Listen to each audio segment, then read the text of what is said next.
Welcome to the Bladtcast. Have you ever disturbed your children or family doing this, or does it you always wait Yeah, until they're no, not home? it's really disturbing in general. I think if the house wasn't empty, and a lot of times I'm down in the garage, so it makes it easier, Right, because right. you can really go. That's fine, nobody Yes. hears it. And when we move to the new house, my office will be in the garage. It's already been converted into an office by the current owners. So it's going to be crazier than ever. And welcome to that, and welcome to the Bladtcast. With me, as is so often the case, the one, the only, the Will Sterling _. Hello, sir. It's a little less often the case these days. I will say, Yeah. I feel like there was an evolution of the Bladtcast maybe a Tell me year or about it. two ago. Mhm. The pool of people really, and it's I'm not angry, because everybody got things to do, but there was a period of many years where it was really just like a core couple of people, and now it's it's a rotating stable of familiar faces and But regular show people. in my stable, you're always my top hoe. That has never changed. Okay. Jeff is number 2 hoe. Do you have but hosts in different area codes? yes, I do. I do Okay. have hoes in different area codes, and I always keep my pimp hand strong. It's very Good. important. Good. A lot of it comes down to not wanting to impose upon your time and Jeff's time as much as I was. Well, And scheduling too, I know it's hard because it's like getting people together every week to do something is sometimes like not possible. So, and at a certain point, I'm like, they're gonna just say no at some point, and a lot of times, I get the opportunity to do a lot of interviews, and those end up as Bladtcast episodes. And that's just me and talking to a musician or an author or whatever. So that knocks it out for a week, and occasionally we'll get celebrity guests, like in the chat right now, the Whoa. one, the only Lynn B, celebrity, a host with the- celebrity. ghost with the most. I don't know about you, Will, Hmm. but I have met Lynn B. Oh wait, she came to the studio one time. You Yeah, met she her gave too. me a pencil. Yeah. She went to she actually got to meet Felix. She was Did she? in town, and we met up at Bob's Big Boy. Oh, And Felix was a baby. I can't believe he's 7 goddamn years old now. He is 7 years old. It is What is crazy. Lucy's almost 5, and she's the little one. I've only met her like 2 or 3 times now. There was a long stretch in the span of almost 5 years. There was like a 2 years. I think not meeting family members is a great theme to carry over. In my promotion for this episode, That's right. I talked about how we sadly are going to have to retire a very long-running Bladtcast bit. 3 years. Yeah, because Almost that's how 3 long you've known Casey. Almost 3 years, yeah. And we were this close to me not meeting her. I was kind of when we were walking to the car, I was like, I'm kind of bummed now because the bit doesn't continue. This is officially the end, and it happened in the weirdest timing. It was almost like I had hired her to come around the corner at that exact. Texted her when we were down the stairs, like, okay, we'll start walking now. So. No, it's as though someone went back in time and let her like cut them in line at the supermarket so that she got home like 2 minutes earlier. Because in my mind, we were already on our way to the. I saw her legs through the bushes coming around the corner as we were walking down. Yeah, you did. did. I saw them legs through the bushes.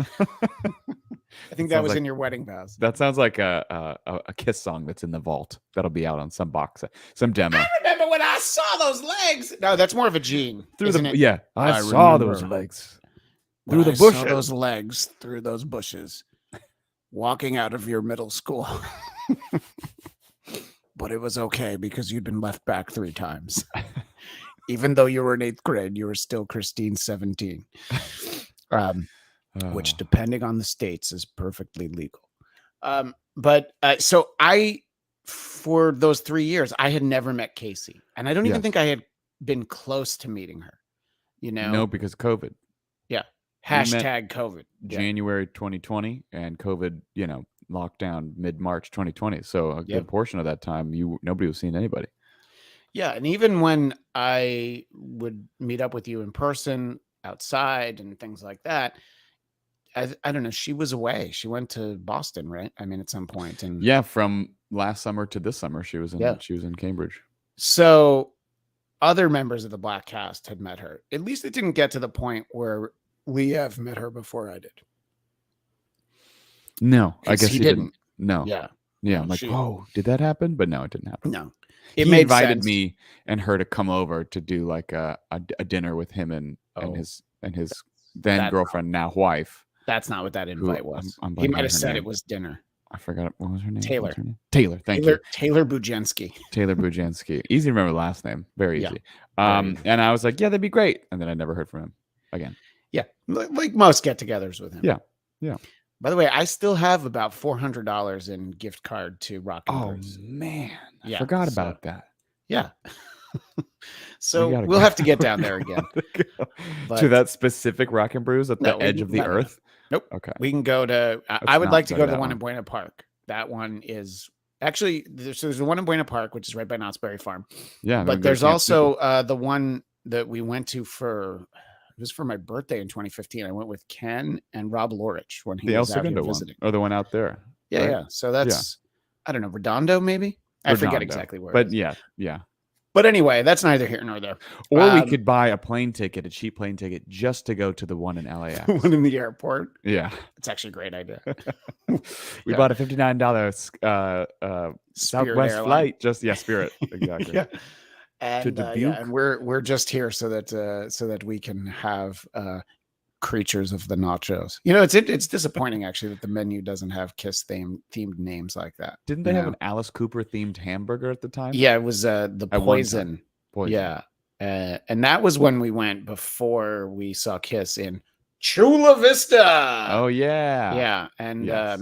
I don't think you got it though. I don't think you wanted the Poison didn't. hamburger. I thought Yeah. you got it. No, I can't have the spice as much as I love Alice. Okay. Whom I've seen perform since the last time I saw you, which was only like What? 2 Tuesdays ago. Yeah. He was at the Yamava Casino, which used to be known as San Manuel. Oh, you went back And- out there. Yeah. And, you and I saw Kiss Acoustic there and you performed there. You opened for Dennis there. That's right. And it was a modest performance space back then. They have a beautiful, like Vegas level theater now, which is where I Wow. saw Alice Cooper. Okay. Yeah. So that's not the one that we were in, no, it didn't exist then. which But was now, sort of like a large high school auditorium. yes. Yeah. Yeah. Yeah. When I was in middle school, we had a combination Pizza Hut and Taco gymnasium. Bell. No, I wish. It was a gymnasium / cafeteria, and it would Oh. basically there was a sliding wall that you would I open remember the and then sliding bring out the walls. bleachers, and it was called a cafetorium. And I've never seen a cafetorium anywhere else on I don't earth. think I've ever seen one before or ever. Yeah, well, if you go to Greenwood Lake Middle School, which that would be problematic because people would be like, "What are you doing here?" And like, I just want to see the cafetorium. I knew I had to have you. I just I had to knew- have the cafetorium. So wait, were kids like playing basketball and it smelled like pizza and hot It dogs smelled and like stuff? feet. It always smelled like feet, 100% of the time. Because remember, these are middle school kids, so like there was BO, but it got worse much later. So It the only mi- went the up to 8th grade. cocktail of Yeah. smelly kids' bodies Yeah. and cheap cafeteria food. You just imagine a fragrance of microwave cheeseburgers, feet, and just desperation and White Castle. sadness. Yeah. Yeah. That's actually on the sign at White Castle. It's part of the logo. Yeah. Yeah. In any case, cafetorium notwithstanding, which is why I always love these conversations, because I didn't know we were getting to the cafetorium today, but boy, am I glad that we did. And I'm like, oh, how many times have I talked about the cafetorium on the Bladtcast? Dominicus Saxon, you can let me Never know. Uh, heard it. Yeah, well, yeah, exactly. So it's new to you, but yeah. So I met Casey, and first of all, very lovely to meet her. I know we Yeah. only spoke for like 2 minutes, but it was great. And in all likelihood, I would have met her for the upcoming Halloween party anyway. Yeah. Well, we'll see. So yeah, that's true. We'll see. Yeah. It's if the bit was that I think I even texted you after you invited me to it that she would be there as the Invisible Woman, and like she's right here. How fucking awesome would it be though if you just saw like floating gloves and like a hat float? You'd be like, oh That would actually be shit, amazing. she really is the Invisible Woman. I told you. Yeah. Have you ever seen a weird late 80s movie called Amazon Women on the Moon? I have not. It's a collection of little sketches and fake commercials. At the center of it is like a parody of bad B movies called Amazon Women on the Moon.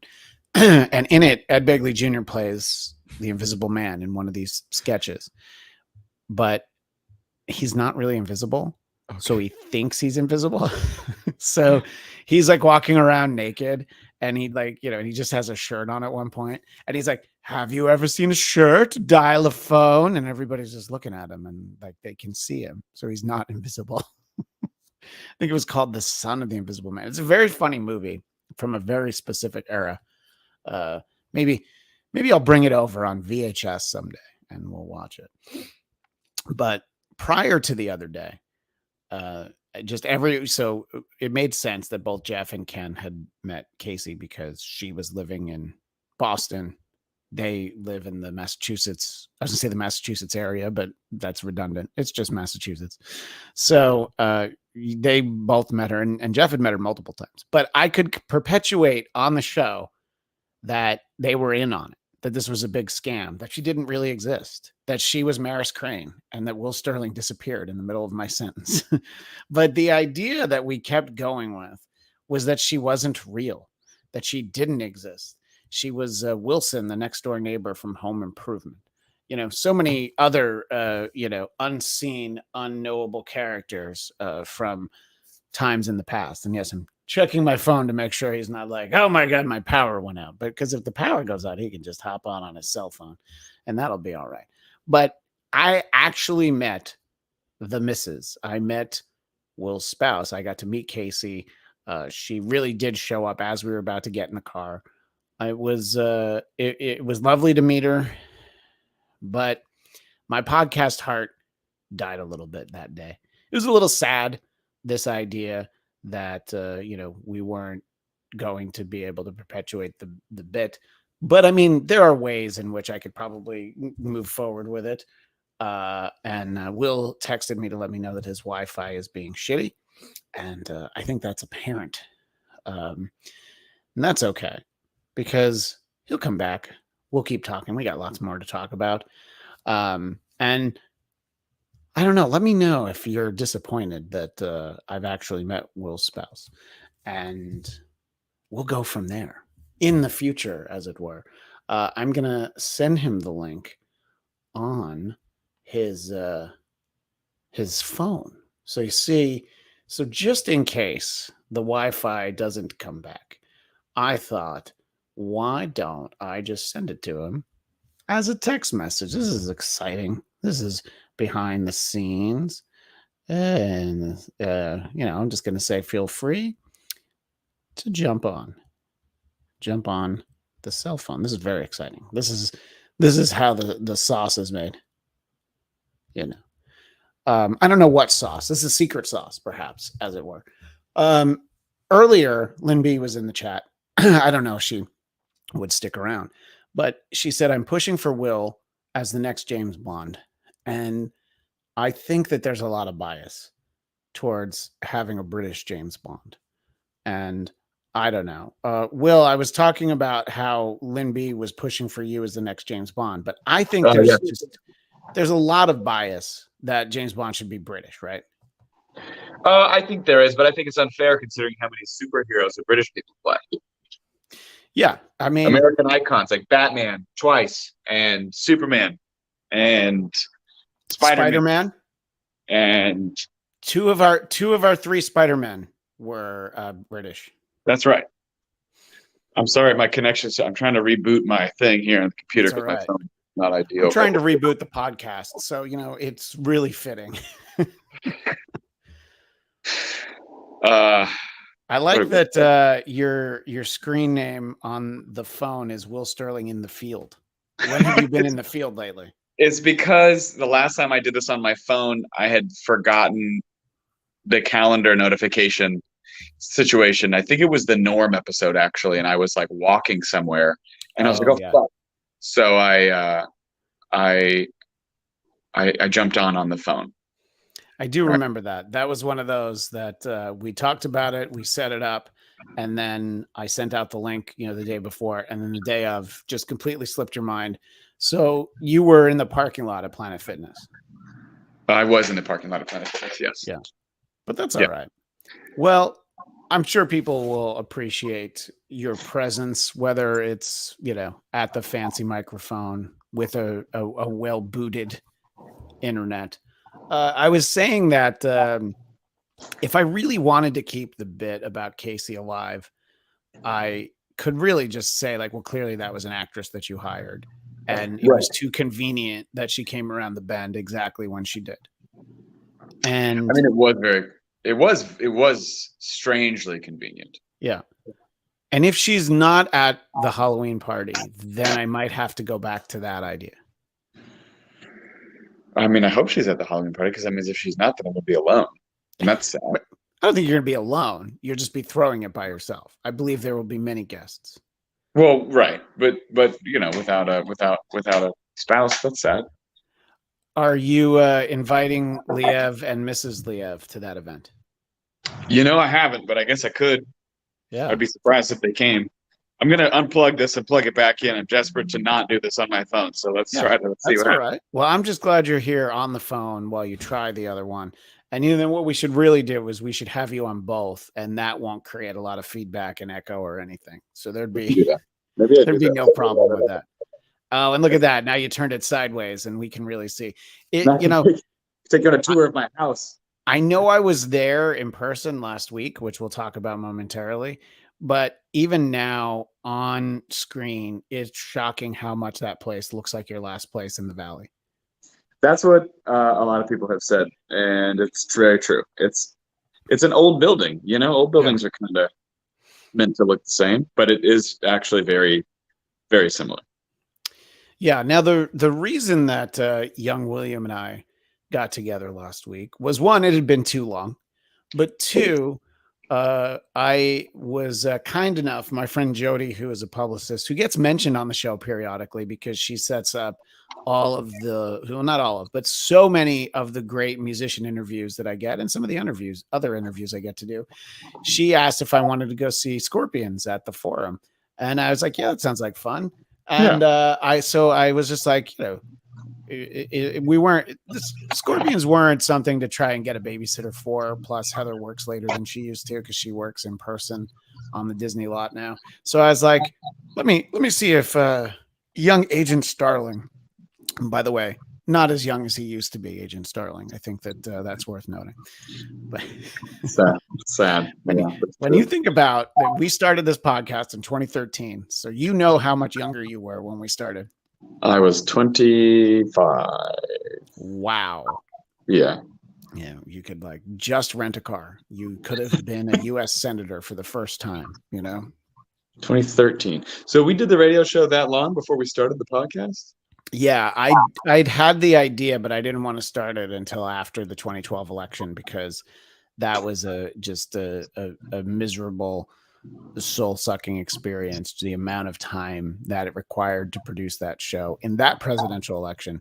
2008, it wasn't as much work. Maybe it was because I didn't care as much. I don't know. But in 2012, it just took a lot out of me. So I was like, all right, maybe in the new year. So January 2013, we started. So, okay. Yeah. So I remember. In any case, so we went to, we met up. I got to see the new house. I got to see the new house and the new spouse. Those rhyme. Yes, you did. But there was no mouse, and no one was a louse in the entire affair. So we met up, and I got to go to a part of LA I hadn't been to in a while. And Will, it was like you're just sort of back. You're not too far from where you lived for a long time, over near the Grove. So I am. It's funny that after all this time, I'm back to where I started. I'm setting up a tripod and getting different headphones because my Wi-Fi won't reconnect. So I think I'm going to have to just phone this whole thing in. I appreciate it. I appreciate your dedication to the cast. and the cast of characters watching and listening along. So Jody who is the best publicist, thank you, was kind enough to put me on the guest list for Scorpions. And as it got closer, she said, if you can make it, I can put you on the VIP photo list, which led to some, more activities. But it involved getting the World Tour VIP laminate, which meant really nothing. It was like there were so many people with better laminates than us. We were don't say that promised. if she's listening. What's that? I said, don't. If she's listening to the podcast. Because I was going to mention that guy told us we'd get better laminates when we got our tickets. Yeah. And not only did we not get better laminates, but that guy didn't get us our tickets when I wanted them, nor did he get them for me the second time, to the extent that I had to text Jody, who then had to like check with the tour manager, who had much better things to deal with than where were my tickets. Yeah. And, hey, do you think I should do the podcast like Ken? Well, only if the room gets so dark by the time that we're done, you're sitting in pitch blackness, I hope he's watching and listening, because then he knows that this is what he does every time he joins the podcast. Yeah, but that was that was like, that's because of the time difference. It was like light when he started, and then it was dark at the end. Yeah. But so yeah, it was like there was an annoyance. You and I, we really did some laps around the forum a couple of times. We went back and forth between those two entrances multiple times. We tried regular will call. We went through security twice to do different things. Yep. We left security. Yep. Back. Yeah. And look, I appreciate the very much getting to see, rock and roll icons from Germany, the Scorpions. Sure. It was a great time. I loved being on the guest list. That always makes me feel important. But boy, $50 to park, huh? Oh God. Well, yeah, but the food and the drinks were also. Oh yeah, no. You contributed your fair share. Regular concert prices of like $18 beers, it would have been great if instead of like, let me cover the parking and you cover like 2.5 beers or whatever it was that I drank. I don't even remember. It was just like, great, we'll just buy our own food, because parking was like $10. No, right. That was not the case.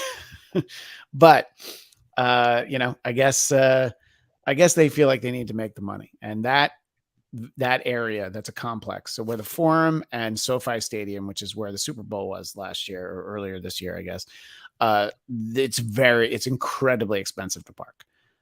When I went to see Paul McCartney, I think the VIP parking was $250. Oh my God. And like the cheap parking was like $90. And there's like offsite parking that you can do, but I didn't do it for that show. And in hindsight, I could have saved us, $10-15. But you live, you learn. We got to have a lot of exposure to the Forum, a lot of walking around. We did. We got to be in the underground backstage area with all those bands' names on the wall. Yeah, which was actually kind of a cool thing to see. And, we got to be there because Jody was so kind that she got us onto the list, the VIP list. And as part of that, as our video audience is about to see, we got our photo taken with the band. And I'm still not sure why I was like, let's do separate photos. I was like, as soon as I made that decision, I was like, wouldn't it be better for the podcast if there was a picture of us together? But then I think that, as it turned out, and this will be the thumbnail for the episode, what I'm about to share. So if you're not watching the visual, you're just listening to the episode, just look at the thumbnail and you'll see this great image that you got of Will. I would say the only person wearing a Harry Styles t-shirt at the Scorpions concert. Does that sound accurate? Yes, I think that's accurate. Although this was before I received a free Scorpions bandana that then I wore around my neck for the remainder of the evening. Yes. But Yeah, I did that picture, and then the guy was like, "All right, let's do one more. Let's just do another pose." And I just did the other hand and the other eye with the tongue. It was the same exactly. And the photographer was like, "Okay, that's what we're doing." And then he took it, and then he's like, "Thank you." And I was like, "I don't know, man," because they said before we got in, they were like, "All right, just so you know, you can't touch the band, don't talk to the band." And I was like, or no questions. And I was like, amazing. I didn't have any questions, but I was like, it's just kind of weird leading into that every like.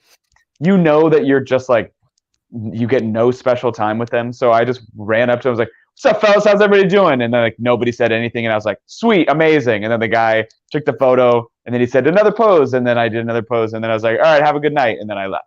But we did get these very sweet awkward. fanny packs, which the fanny packs contained the bandana, which you're also wearing in this picture, which I'll put on the Bladtcast Instagram page, BLADTCAST. On Instagram, I'll put all 3 of these pictures that we have. And a carabiner, a Scorpion's carabiner. Oh, I forgot you got that, didn't you? You didn't get one? You know what? I didn't remember what was in it. I don't even know that I ever opened it because you opened yours. You know. I'm going to leave this picture up for a while because look how fun it is. Look at that.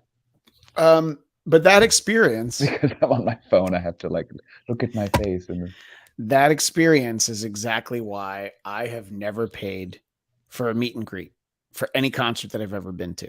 Because it's not a meet. It's not a meet and a greet. It's an M&G. You know, it's like there might as well be a revolving door backstage because of how quickly you're there. And meet and greets used to be cool. Like Kiss used to do ones where you would go and they would do like an acoustic set of like deep cuts and stuff. And it seemed like that was kind of worth it. I think you could bring things to get signed. They got really simplified pre-pandemic, and then post-pandemic, it turned into like, you know, I think I told you this that night. The way Kiss does them now, they stand behind plexiglass because of COVID. Right. So you stand in front of plexiglass. and usually the bands are far away from you. Like people who paid, you know, tickets for the big Motley Crue Def Leppard tour that was over the summer. The tickets went on sale before the pandemic. So people who bought VIPs, they didn't want to give that money back. But they also didn't want to get close to the fans, which maybe they never did. But so they like stood on like a stage, like on boxes, and you weren't like within like 20 feet of them. And then I've heard of some where the VIP picture is everyone who pays for the VIP in one group picture. I got one of those. You did? Yeah, because I was telling you this, like it was 3 sort of like I don't know, metalcore kind of bands, Black Veil Brides, Motionless in White, and Ice Nine Kills. And it was like a triple headline tour, and your VIP was just like, they just did like big groups of people. So it's like all the members of all 3 bands on the stage behind you, and then like 30 people in front of it, like, hey, and then they're like, all right, next group. And then they bring in like 30 more people. Yeah. We did like a trivia thing, which was included in the VIP. We got to play some trivia with the band. And I got a personal interaction with Andy Bierzak, who's the lead singer of Black Veil Brides, who I also sort of have a crush on, who's also a huge Kiss fan, because he said we both made jokes about Carnival of Souls. About how awesome it was that they tried to sound like Alice in Chains. Yeah. He was like, there was some question about Carnival of Souls, and he's like, some movie named Carnival of Souls, and he was like, it's also an obscure like Kiss 90s grunge album, and I was like, woo! And he was like, yeah, you know what I'm talking about, and I was like, I sure do. and Will was like, Rain. yeah. Oh, Rain. What a great song. Speaking of Kiss, David House asks about the picture that's on the screen of us backstage. That's not backstage, but before the Scorpion show. Is that Will's Gene Simmons pose? You know, I don't know why. Why does the tongue come out and the one eye closed? It's like I've just started doing that, and I don't know. That's more Popeye than Gene Simmons. That's just your metal face, I think. You know, that is my metal face. That is your metal face. And look, it was a very metal occasion. Nothing was more metal than me not being able to get my damn tickets and the amount of time we spent. But and they were there the whole time. I wish, that was. Your media. Oh, yeah. And I'm like, yeah. And I was so mad. I was like, I gave that guy my ID 2 times. He's like, this is his first day. I'm like, obviously. But I would have liked to have seen more of the opening band, Thunder Mother, which is, I guess we could have done some research, but once I figured well, out I knew that, they were there, and I've talked a little bit about the experience on Don Jameson's show over on Compound Media. I talked about how I saw them, and he's actually very high on on Thunder Mother. They're a group of Scandinavian ladies, and they sounded cool. And I was like, man, I should have planned better, but we would have missed some of them no matter what, because this guy just didn't know where to look for my tickets. That's true. But I did go and listen to some of their music on Spotify afterward. did it rock sufficiently, or It's good. It's like it would be, it's like one of those bands that like if we had watched most of them, like wow, they put on a fun show, but like listening to the music, it's like I don't know, it's a little bit all the same. It's a little, a little hailstormy? It is a little hailstormy, and I like Hailstorm, but after so long, Hailstorm also kind of, there's this vibe of like, we're playing with Scorpions and we're kind of trying to throw back to the music of this era, but as a result, it's a little bit corny, like that's fair.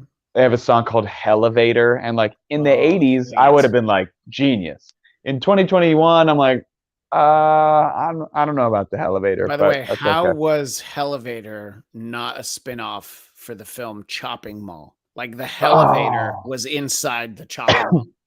Chopping Mall is like one of my favorite B horror movies, right? I do, and I think it's all because of that fucking poster. Oh yeah, I was thinking of Maximum Overdrive for a second, because the Maximum Overdrive poster was the Green Goblin truck. Well, I was going to ask you what it was, but then I was like, oh, I know what I could do. I could just look up bring it up as much as I like. Go ahead. Why have I not? How come I haven't bought this poster yet? I need to buy this poster. I need to buy a vintage theater. I will spend an exorbitant, needless amount of money on this poster just because I love it so much. Casey will be like, why did you do that? I'll be like, it's going in our living room. I did it because it's gorgeous.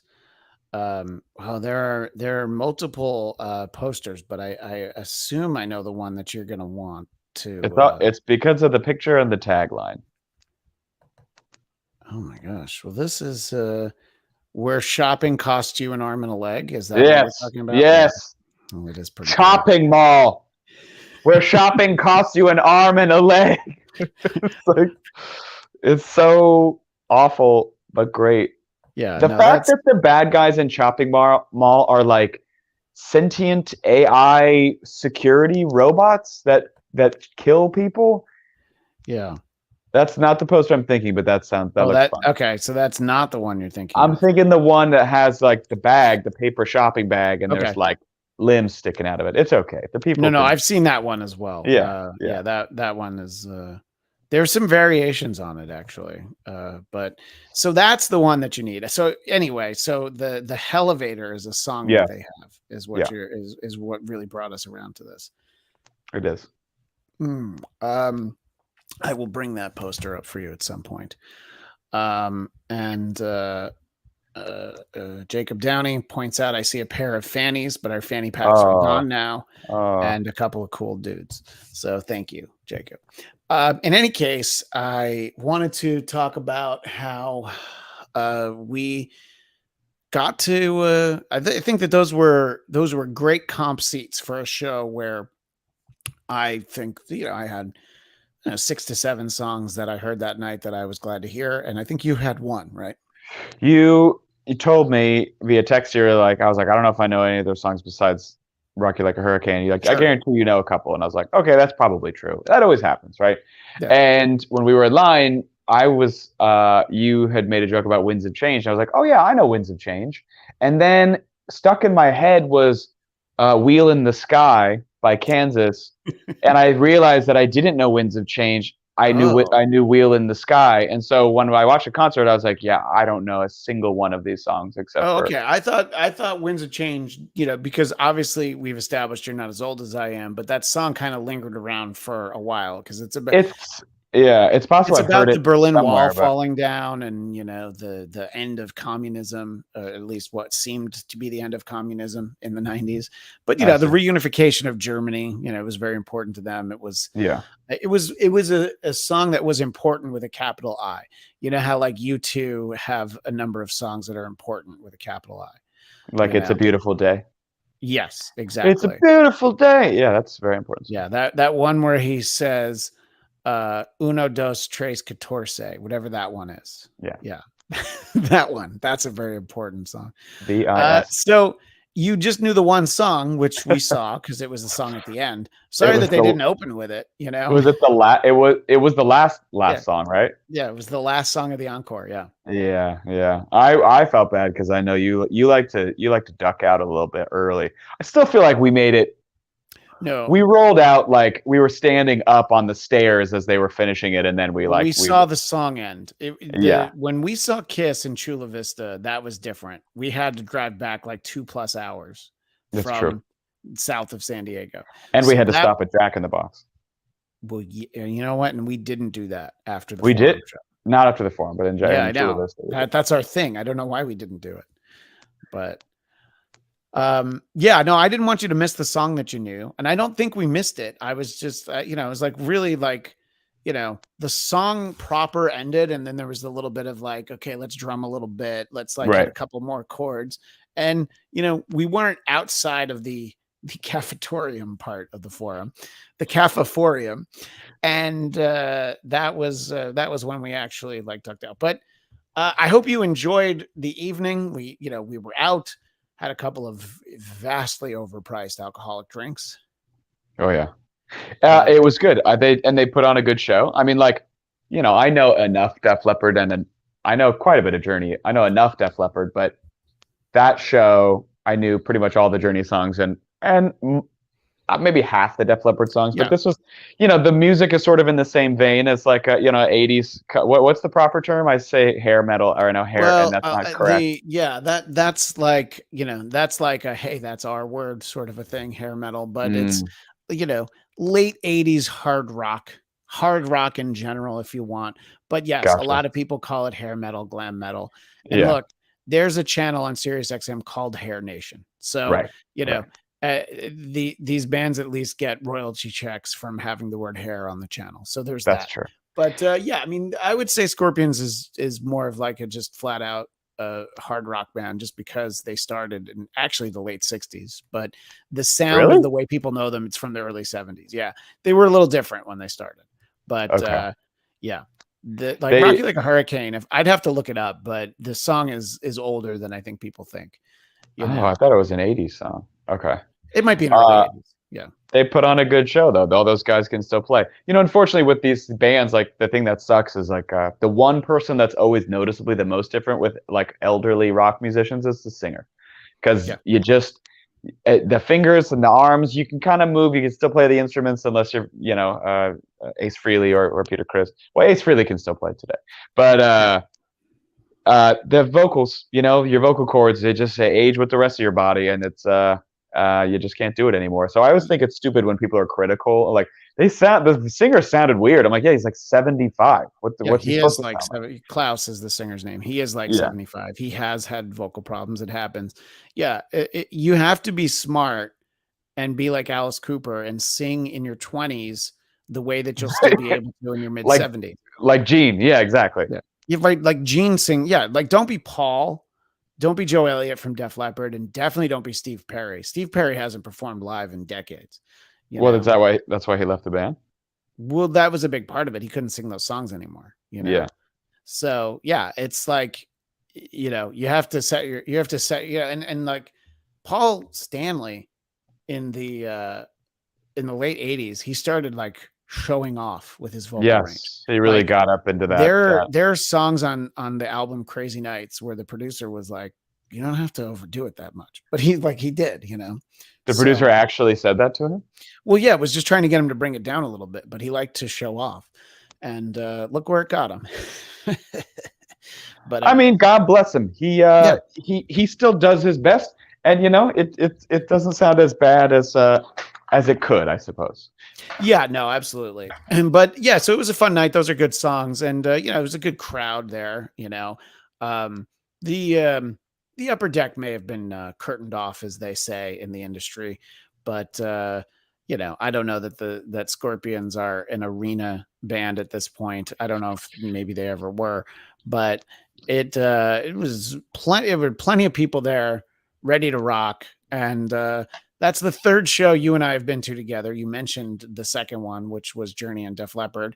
And also, I know that you and I also saw Kiss there at one point, which we also talked about on this show. And let's see. What if okay, yeah. So I now, left on my phone. look at, now Do you want me to sound join so back much, in on the phone? you sound so much better now. Yes, I'm not on a fucking I know. I was gonna mute the other one where we just saw like your arm. But this I is got better. a text message from Spectrum that said we had an outage in our neighborhood. Yeah. You're like, So. no shit, Spectrum. Yeah. No. Look, it was fun. I was glad it was not as late a night as when we went out to see Kiss in Chula Vista. But we did talk about something that night about how before we went to Chula Vista, you and I saw Kiss at what was then called the Staples Center in Los Angeles. It is now the Crypto.com Arena. And we kind of cheaped out on tickets for that show. And it ate into our enjoyment a little bit when we saw Kiss in 2020, like literally like a week before the pandemic started. And I'm glad we saw them in Chula Vista. We had great seats, also free, by the way. We had great seats. And but I think that when we see them and it's like really like the last time, I think we've agreed that we're going to have to go all out. And I'm not getting the meet and greet to take a picture. No, if it's going to be that, then yeah, I'm good. We already, but I can sit behind. I'll sit behind the meet and greet seats. Like let them have those couple of rows. Sure. But I'd like to be, I don't know, 10 rows behind the meet and greet. Yeah. And we've already been met and greeted by Paul Stanley, and you have been met and greeted by Gene Simmons. That's true. And I have had a personalized cell phone video sent to me by my friend in Oregon from Tommy Thayer. So, I mean, what's fucking better than that? How many episodes of this podcast did we have Eric Singer in studio with us? We would just put a saucer of milk in the corner, and he's right out of shot. He's in the hallway right now. Oh my gosh, how great is that, Eric? I wish that the cat that lives there. I'll buy some more. No, it's 2%. Oh, it's so funny because as you did that, yeah. Chuck the pup walked in, but he's going to go chase been him the off. cat. It's because I'm yelling. Charlie gets uncomfortable when I get. Oh, I'm sorry. We'll keep it down, Chuck. Yeah. So we'll have big plans for whenever, like Kiss End of the Road tour. I mean, it started in like 2018, and they had an original like end date, and they've just added like hundreds of shows since then. I'm not Kiss, and I know that like performing in Kiss is literally their entire lives. Sure. So in my opinion, I'm like, man, I would have been like, yeah, I'm not ending shows. I'm told I gotta get restless bones. But I'm like, as much as they say they're really hanging it up, I don't think they're gonna come back. I just think they're gonna like continue to indefinitely prolong this farewell tour because they like don't know how to quit. Right. Gene can't quit us, but I think that they'll probably do like one-off shows and like residencies and things, but I don't think they'll tour. And I think that's going to be the fine print. Yeah. It's like, well, we said it was the last tour, not the last show. Although the upcoming Kiss Cruise is apparently the last Kiss Cruise with them on it. Oh, so yeah. You want to go on a Kiss Cruise without real Kiss on it? No, I would like a lot more affordable. I would like to go on a Kiss Cruise with Mini Kiss. It'll be a much smaller boat to see Mini Kiss. Anyway, there's Halloween we were talking about the upcoming Halloween party. Halloween is in the air. The world is a buzz. The boats tour through It's a Small World on loop. It's a gun. It's all done up as Kiss. Yeah, it's definitely a gun. Oh my god, how great would that be? If it was that would be the World, Mini Kiss Cruise. Yeah, the Mini Kiss Cruise. It goes through It's a Small World.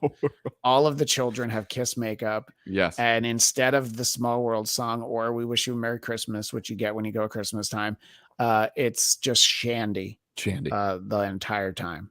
Oh god, what a dream. But anyway, I didn't mean to cut you off, but I thought that was an important visual. It's a very important distinction. I would like to go on the Mini Kiss Cruise. So Halloween is in the air. We'll have some more Halloween themed content, including probably not our next episode, but in a couple episodes. Will and I are talking right now on Thursday, the 13th of October. Tomorrow, Evil dies tonight for real. Like for We'll see. realsies this time. We'll see. One of them. Maybe one of them died. Evil is going to die for realsies. And that movie will be in theaters. Halloween Ends. It'll also be on Peacock.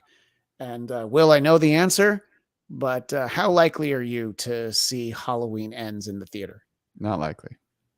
Because it's on Peacock. Correct. If it wasn't on Peacock, would you make yourself go? Yes. Okay. Yeah, I would have seen Halloween Kills in the theater too. And I'm fucking glad I didn't. Oh, God. Yeah. Oh, I'm so glad I didn't. Money and drop. Oh, God. But I do have the AMC A list, so I can see up to 3 movies in a week. I do have the Cinemark Movie Pass, which I get 1 ticket a month. Right. That's not a deal at all. I think I don't want to suffer alone. I'm hoping it's as bad as the last one. I think I want to see it with people. Why do you want that? I want it to be good. I want it to be good. So I'll take the chance that it's actually good. And it has to be better than the second one. I didn't think that first one was like amazing, but it was so much better than the second one. Yeah. Just get back to the standards of the first one of the current trilogy. I don't mean go back to the standards of the first one ever from 1978. No, I do. Oh, I mean, I'm not real. I think that's unrealistic to want that. So to want it to be good, I think is unrealistic for sure. But in any case, so that'll be something that we'll talk about in the near future. And I urged both you and Jeff to see the Rob Zombie Monsters that is on Netflix. Yes. So Jeff was unavailable to join us this week, so we didn't do that yet. Have you watched it yet? Or are you waiting for when we are going to do a show about it? I have not yet watched it. I do want it to be fresh, but we have been doing some traveling, and I didn't have time to see it yet. That's fine. It'll be fresh in your mind when you see it. I'm anticipating Halloween Ends being a particularly bad movie here in 2022. I would love to be wrong. But as of now, the front runner for sure is the Munsters. But before I got to that, there was a day where I had seen what I thought was the worst movie, at least of 2022, but the worst movie I'd seen in a long time. And it's a movie that I know you've seen and Jeff hasn't, which is Don't Worry, Darling. Which there was so much buzz ahead of that movie, none of it favorable, and all annoying. It was all annoying because it was all about Shia LaBeouf was in it, but then he got fired, but then he had audio that proved, he saved his receipts. He actually didn't get fired. Right. And, and then it's, that's how Olivia Wilde and Harry Styles got together. That's what basically broke up her. I don't know if they were married or partners or whatever their partnership was, but with Jason Sudeikis. So Harry Styles brought her One Direction, which was away from Ted Lasso. Thank you. But I'm sure they were having troubles and things going into that. I would think it doesn't just so happen that way. Listen, I love Harry Styles, and I don't. I think he deserves better. So yeah, I just don't. I think so. I think Olivia Wilde, and also all the stuff that has come out about, I think she's fine, but the attitude situation of how she behaved on set in terms of what I read of she just disappear for hours. I think I get a vibe that she's had a big hit, made plenty of money, made a good name for herself. She's a little big for her britches, and I just think I just want Harry to get with somebody on his level. Yeah, the big gossip was, I guess, the film festival where it looked like Harry Styles spit on Chris Pine when he sat down, which seemed to not actually be what happened. Right. But what I did tell you after I saw the movie, I would have preferred that he spit on me because it would have been over so quickly, instead of the way that he was, as an artist, spitting on us for the whole movie. And again, not his fault. Performance is fine for 2/3 of the movie, Yes. For when he is the way he is at the beginning of the movie, he's fine. I have no problems with him. Yeah, not great, but not horrible. No, but not horrible. It's fine. Chris Pine brings a presence to a movie that we kind of usually get. Right. But before I break down my thoughts, what are your thoughts overall on Don't Worry, Darling? and we might get into some light spoiler territory, but I think we can talk about it in a way that mentions that there's a big reveal. But for somebody who maybe doesn't believe that it's as bad as I'm saying it is, and they want to be surprised, we're not going to ruin exactly what it is. We're going to talk about how there's something that's different, but I'll just leave it at that. Yeah. It's one of those movies that it's frustrating because there's a good movie somewhere in there. Yeah. There is a version of that movie, and Florence Pugh is acting her fucking ass off. She's great. Hands doing down. so good. Like our new Black Widow is amazing in that. Yes, she's everything is in good hands when it's in her hands, including other things. She's all right. Now you're talking. So I don't know. She's very talented. Chris Pine is committed. I don't think everyone's like, I thought he did a great job acting wise. I'm like, I don't think he was really trying all that hard. I just think he's talented and charismatic, that when he knows he needs to flip the switch to sort of be stock talented, charismatic actor, he can just kind of always give that performance at his baseline. So for him, it's like one of those things where, like, you know, the phrase of like, you'll see bad movies, but certain actors are never bad in those movies. Like, he's going to be fine. Florence Pugh is always going to be fine. Harry Styles was like, you know, not great, but not the worst. But he's fine. You know, I mean, in you know, as it's written for him, the way that the movie starts, he's fine in it. You don't watch him and go like, oh my God, Shia LaBeouf would have been so much horrible. better. Right. I can't imagine, actually, because Shia LaBeouf is such an intense actor, that character would have been 180 degrees. And it would have been, he was going to be the Harry Styles character, not the Chris Pine one, right? Yes. Yeah. Okay. Because I could see that would make more sense if he was the Chris Pine character. He does seem more of like that. Chris Pine's a better choice, but I could see considering Shia LaBeouf. That character in part would have been so different. Which would have been interesting. Maybe that's part of it. But the production design was beautiful. I love like the Palm Springs vibe, and there's a technical element to it that's really nice. Because of all the drama surrounding it and Olivia Wilde, I didn't know that she was actually in the movie.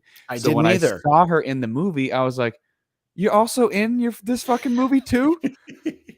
Like, after all this, everything, you breaking up with your marriage and your kids, and you're dating Harry, and you're disappearing on set for hours, and you sound like Cobby, breaking up the marriage and the kids doing this to the people and the things, Camille. Can't see. And in the video to Shia LaBeouf, she calls Florence Pugh Little Miss Flo, and I was like, that is the most patronizing, condescending way to talk about your fucking lead actor, who's a patented movie star, and you are not. That sounds like something your mom would say when you have your period for the first time. Oh, our little Miss Flo. Little Miss Flo come. She came. Not Flo from Progressive, but we're getting Progressive now. So I didn't know she was in the movie, so I was like, I don't like you in this. I was just, you know, she's rubbing me the wrong way these days. Focus on the directing part. Don't focus on your performance. Showing it. You don't show up to direct, but you show up for your fucking scene. Yeah. And a different director would have told her to notch it down a little bit performance-wise. Everybody could have notched it down performance-wise a little bit, except for Florence Pugh. She can do whatever she wants. Yeah, except for Little Miss Flo. So Little Miss Flo. So there are things to like about it, but as far as like a movie goes into story, it's not. That third act reveal is completely not just unwarranted, but not. It's another movie. It's like, let's take a different twist from another movie and just insert it into this movie. So when it happened, I was like, oh wait, what? I thought all right. And there's zero explanation for it. It just is another thing that I was like, oh no, I understand thematically what statement they're trying to make. And now it's worse because you're making it so badly that it feels so disingenuous and shitty. And it was all downhill from there. It was a M. Night Shyamalan level twist that they gave you. I'm not talking about like his worst ever, but it's also, I mean, it's it's not even Unbreakable, which I'm on record as to personally not liking. That's just But you. it's mostly me. It's me and my friend that I saw it with. So far, the two of us are the only ones that really don't like it. But it was definitely one of those like, aha, just for the sake of aha. And you're Yeah. like, I remember I've had this happen other times, but this was the movie where the most people were laughing at moments that were clearly intended dramatically. Like they Yes. were just laughing at performances, but also writing Makeup. and reveals. There's just a lot of things that people were laughing when they should not have been. I also got that same laughter. And I Yeah. remember being like, they're all laughing. I remember being like, this is just a ridiculous writing thing. Yeah. And I didn't instinctively want to laugh, but apparently everybody else did. And I was just like, oh yeah, that's a very bad sign. This wasn't as bad for you as when Agent Romanoff, Jeff's girlfriend, laughed during Aquaman, right? This wasn't as bad as that. I don't know why I got so upset. Because I was surprised. I think it's because I was Patrick surprised at how much I Wilson liked Aquaman. And it's like I didn't anticipate like really enjoying it. So watching a second time, I was like, "This is such a fun movie." And she's like, "This is so dumb." I was like, "Shut the fuck up." Yeah.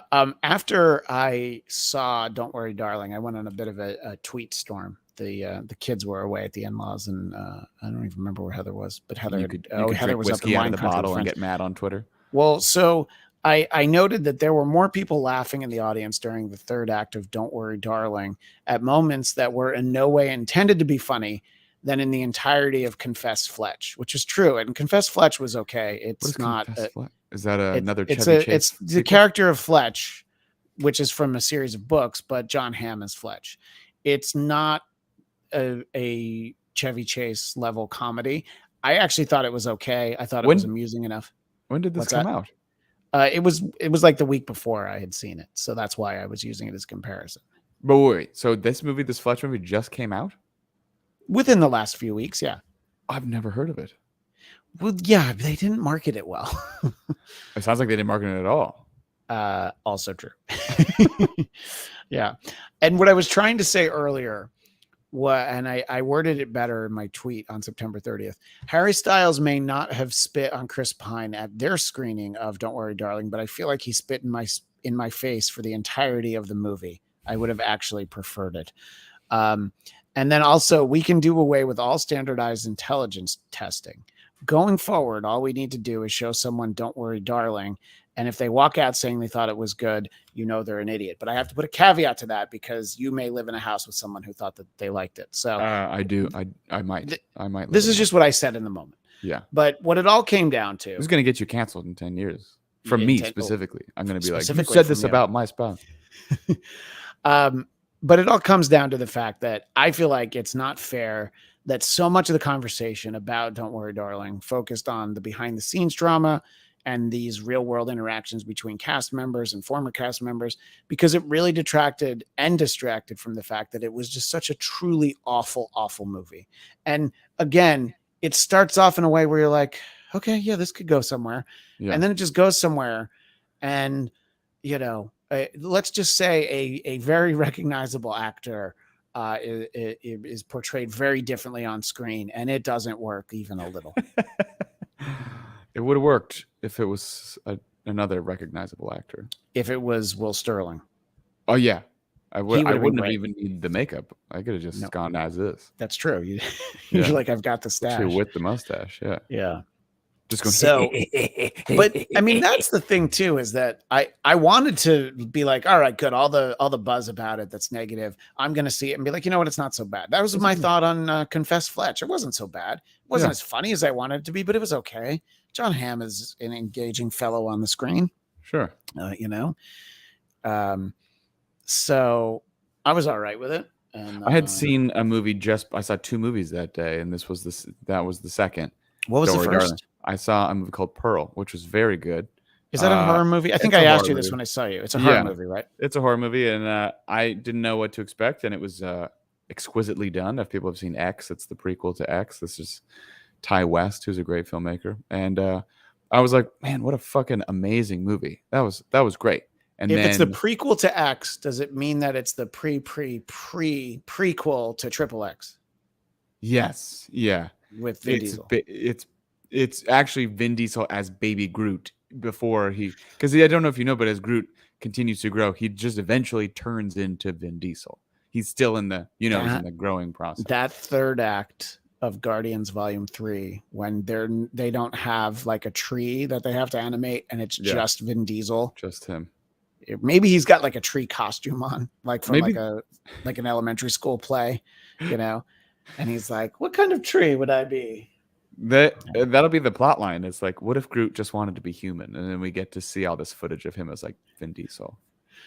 But what if he then starts racing cars really fast and then goes into space in the 10th movie? Or did he go into space in the 9th movie? I don't even know. 9th, but he doesn't go into space. Ludacris and what's his name are the really loud guy.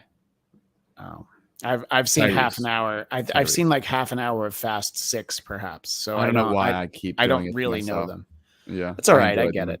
Until look, I'm going to see Halloween Ends in the theater. So like, why do we all do the things? And for me, as somebody who says that that's like my favorite horror franchise, you think that I would do it? That's how burned I feel by the last movie. Yeah, like if this was the direct sequel to the one from like 2019 or whatever, and say that middle one didn't happen, you would be like, "Oh, I'm totally seeing it in the theater, right?" 100%. Yeah, for sure. But knowing that it's the same writer director for all 3 movies, I'm like, we're not getting a new perspective. We're not getting a tonal shift. We're not getting a different sort of like a different cinematographer with a different style or voice. Yeah. Different composers. I mean, I love John Carpenter, but it's like, I get it. We've done it. We did it twice in the new movies. It's the same thing. So I'm like, aesthetically, it's going to be in the same. I want it to be good, but if I don't even care for the 2018 one all that much. Agreed, by the way. This is not a good sign for. I think if they only made that one, and when they trap him at the end, he actually died, I would have been like, okay, you know what? They did a good job wrapping it up. It's fine. I would have been less pissed because once they're like, oh, we're making 2 more, I was like, and you know me and how I feel about the Star Wars project. There is nothing I love more than things that inherently have no stakes. When you know that there are more movies, like when they're like Evil Dies Tonight, I'm like, sure doesn't, because the next one's called Halloween Ends. So please don't make definitive statements about what's supposed to happen in this movie. Don't you dare say Evil Dies Tonight when we know that Evil dies next time. It'll live for at least 1 more year. Yes. And that's until the next reboot, which, let's be honest. Evil will never die. I got a great idea, I'm telling you, but no one would ever let me make it. It's too controversial. Do you want to tell me? Not on the podcast. I could keep the secret. Keep it safe for Gandalf. That's fine. Well, I think that we'll convene and we'll discuss. I know Jeff expects to watch Evil Dies for Realsies on Peacock. So we'll get together sometime next week. We'll talk about that. We'll talk about the Munsters. But Will, I don't know what kind of plans you have for Black Adam. Oh, right. We talked about seeing that too. I would like to keep our trend. You and I saw The Batman together. Yes. I would like to see perhaps Friday afternoon, not opening night.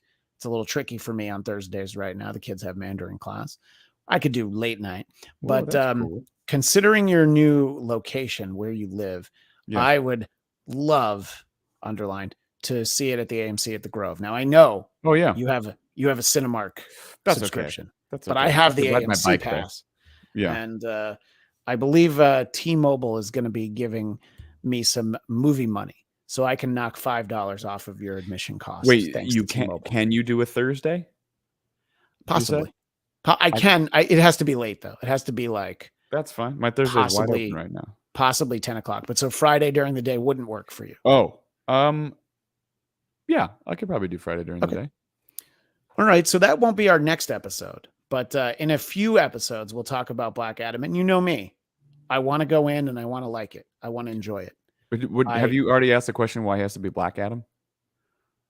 It's a great question. Why can't he just be Adam? Why can't he just be Adam? Also, why is Doctor Strange so strange? Why is he so strange? Just be a doctor. Dr. Fate makes more sense. Fate. Mm-hmm. Yeah. It makes way more sense. Not strange. So that'll be stuff that'll be coming up for you guys and gals and people in the weeks ahead. But next episode is really going to be, we're going to really double down. I can't wait for you and Jeff to see Monsters. It's one of those things that I know I'm going to be like, God, I wish I could turn this off. But just the that's trailer rule. alone looked worse than a student You film. both have to finish it. There's no like, oh, I watched 20 minutes. No, you had to watch the rest. Is there a teaser at the end of the credits for Monsters 2? You need to see Seventh Shadow. Doctor Sylvester McCoy. That's possibly the role of a lifetime. It's probably the one thing that's mildly entertaining about the movie. You'll see. He's actually the worst part of it. In any case, so that's stuff that you'll have over the course of the rest of the month. We just wanted to touch base, talk about Will Sterling and I being rock believers for the Scorpions. Right. Are you a rock believer? I like the way he. That is, you're a rock believer. Yeah, exactly. Yeah. Put your hands in the air if you're a rock believer. Yes, Fräulein, are you a rock believer? That's great. Ich bin ein rock believer. Rock believer. But I'm glad we had this time together. If people want to keep in touch with Will Sterling, I know they go to @WillSterling_, but what's been happening over at History Rated R? I admit I've fallen behind. I still listen, but I'm probably like 2 months behind at this point. We've just been making episodes. You know, that's what's happening with it. But you guys got through all the presidents. And so now is it just like, let's pick a moment in history that we're interested in, or is it, is there a rhyme? Is there a reason? We did finally get through all those goddamn presidents. Yeah, no rhyme or reason. Eight of those presidents were good, and like most of them were douches, right? Yeah, and yeah, we did a lot of episodes. We kind of shake it up. We sort of follow a theme here and there. We did we piggybacked Mary Wollstonecraft for Craig and I Traded Places. I told about Mary Wollstonecraft, and then after that we did like a brief history of 21st century feminism. So, you know, nothing like two men doing great work for the ladies. You can put on your resume, resident feminist for the Bladtcast, because even like when you consider the women that we've had on regularly, like there's no world in which Zia Anderson is a resident feminist for the Bladtcast. You still outranked her as resident feminist. Kate. Oh yeah, Kate. Kate Cornell. Yes, yeah. She would be a good candidate. That's true. Yeah, I'm not trying to listen. I'll make space. I'll take a back seat to the ladies. Yeah, this is a title you're willing to relinquish. Yeah, I don't want to be the resident. It's just if somebody, you know, this happens to be. It's I have a rule about men who make a big point of calling themselves feminists as usually secretly being pieces of shit.